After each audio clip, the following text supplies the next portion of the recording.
Hi viewers, அனைவருக்கும் வணக்கம். Welcome to பசுமை தமிழ். இன்றைக்கி நம்ம சேனல் அதை பற்றி பார்க்க போகிறோம்னு பார்த்தீங்கன்னா, கரும்பு சாகுபடிக்கு எந்த மாதிரி மண் கரெக்டாக இருக்கோ, எந்த மண்ணில் போட்டால் நல்லா விளைச்சல் இருக்குங்கிறத பற்றி பார்க்க போகிறோங்க.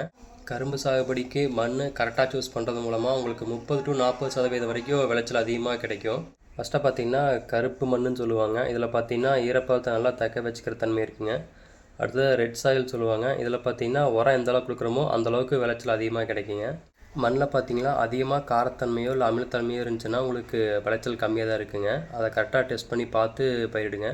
மண்ணில் pH அளவு பார்த்தீங்கன்னா 6.5லேருந்து அதிகபட்சமாக 7.5 வரைக்கும் இருக்கலாங்க. மெயினாக பார்த்தீங்கன்னா களிமண் பூமியாக இருந்தால் அவாய்ட் பண்ணிடுங்க. ரெண்டாவது, தண்ணி தேங்கி நிற்கவே கூடாதுங்க. நல்லா வடிகால் வசதி இருக்கிற மாதிரி இருந்தால் உங்களுக்கு ரொம்பவே பெஸ்ட்டுங்க. கரும்பு சாகுபடிக்கு பார்த்தீங்கன்னா தண்ணி வருஷம் பூரா தேவைப்படுங்க. தண்ணி இடையில ட்ரை ஆச்சுன்னா உங்களுக்கு விளைச்சல் ரொம்பவே பாதிக்கப்படுங்க. மெயினாக பார்த்தீங்கன்னா வடிகால் வசதி இருக்கிற மாதிரி பார்த்துக்குங்க. மேலும் இது போன்ற சுவாரஸ்யமான தகவலுக்கு நம்ம சேனலை சப்ஸ்கிரைப் பண்ணி ஃபாலோ பண்ணிக்கோங்க. நன்றி, வணக்கம்.